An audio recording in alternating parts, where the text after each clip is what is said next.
ভারতের স্বাধীনতা সংগ্রামে ১০০ সশস্ত্র বিদ্রোহের ইতিহাস। আজকের বিষয় শোলাপুর বিদ্রোহ। মহারাষ্ট্রের শোলাপুর জেলা ভারতের স্বাধীনতা সংগ্রামের ইতিহাসে এক গুরুত্বপূর্ণ স্থান। ১৯৩০ সালের শোলাপুর বিদ্রোহ মূলত মহাত্মা গান্ধীর দাণ্ডি পদযাত্রাকে কেন্দ্র করেই সংগঠিত হয়েছিল। ভারতের জাতীয় কংগ্রেস ১৯৩০ সালের ৬ই জানুয়ারি পূর্ণ স্বরাজের প্রস্তাব আনার অব্যবহিত পরেই মহাত্মা গান্ধীর নেতৃত্বে ১৯৩০ সালের ১২ই মার্চ দাণ্ডি পদযাত্রা বা লবণ সত্যাগ্রহ শুরু হয়। এই সত্যাগ্রহ ছিল ভারতের স্বাধীনতা আন্দোলনের একটি গুরুত্বপূর্ণ অংশ। এই আন্দোলন ছিল ঔপনিবেশিক ভারতে ব্রিটিশদের একচেটিয়া লবণ নীতির বিরুদ্ধে একটি অহিংস কর প্রদান বিরোধী প্রতিবাদ আন্দোলন। মহাত্মা গান্ধী আহমেদাবাদের সবরমতী আশ্রম থেকে পদযাত্রার সূচনা করে প্রায় ২৪০ মাইল পায়ে হেঁটে দাণ্ডি গ্রামে এসে লবণ আইন অমান্য করে বিনা করে সমুদ্রের জল থেকে লবণ প্রস্তুত করেন।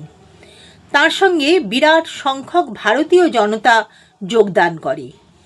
এই আন্দোলন ব্রিটিশ শাসকের রাতের ঘুম কেড়ে নেয়। আন্দোলনকে প্রতিহত করতে মহাত্মা গান্ধীকে ১৯৩০ সালের মে মাসে গ্রেপ্তার করা হয়। মহাত্মা গান্ধীর গ্রেপ্তারের খবর ছড়িয়ে যেতে সারা ভারতবর্ষ জুড়ে বিক্ষোভ সভা অনুষ্ঠিত হয়। এই সময়ে শোলাপুরের মহল, বৈরাগ, পান্ধারপুর, বার্সি প্রভৃতি স্থানে প্রায় ১৫টি সভা করা হয়। সেখানে নেতৃত্ব দেন কে.বি. অ্যান্টুলিকার, এল.বি. ভোপাটকর, এম.বি. পাঠান। তাদের বক্তব্যে আন্দোলনের কথা শুনে জনতা অনুপ্রাণিত হয়ে আন্দোলনের সাথে যুক্ত হন। নেতৃত্বের বক্তব্যে তিরঙ্গা পতাকার কথা যেমন থাকত, তেমন থাকত খাদি বস্ত্র পরিধানের কথা ও বিদেশি বস্ত্র বয়কটের কথা।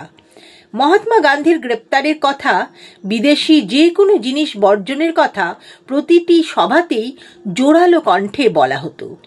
এই সব সভাতে মহিলাদের উপস্থিতি লক্ষণীয় ছিল। বিদেশি বস্ত্র বয়কট ও পিকেটিংয়ের সময়ও মহিলাদের অংশগ্রহণ ছিল নজরকাড়া।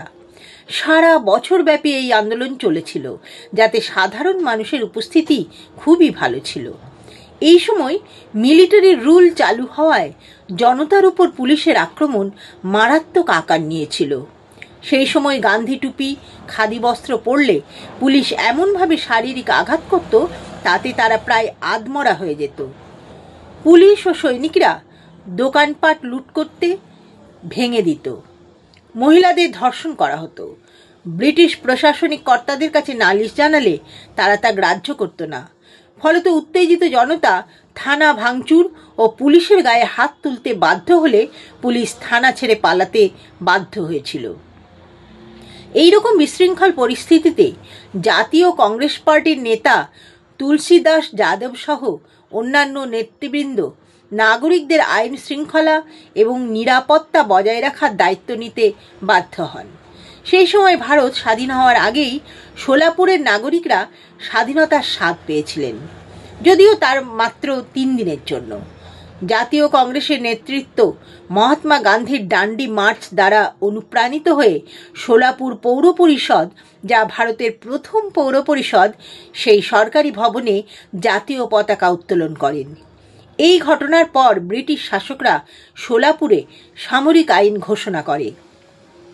তারা মাল্লাপ্পা, ধনশেট্টি, কুরবান হুসেন, কিষাণ সারদা এবং জগন্নাথ শিন্ডের মতো অনেক নেতা এবং নিরপরাধ নাগরিকদের মিথ্যা অভিযোগে গ্রেপ্তার করেছিল। পরে এই ৪ স্বাধীনতা সংগ্রামীর মৃত্যুর দণ্ড দেয়া হয়েছিল। পরবর্তী সময়ে এই ৪ স্বাধীনতা সংগ্রামীর মূর্তি পৌর পরিষদ ভবনে প্রতিষ্ঠা করা হয়েছিল। শোলাপুরের বিদ্রোহের কথা ভারতের স্বাধীনতা সংগ্রামের ইতিহাসে চিরস্মরণীয় হয়ে থাকবে।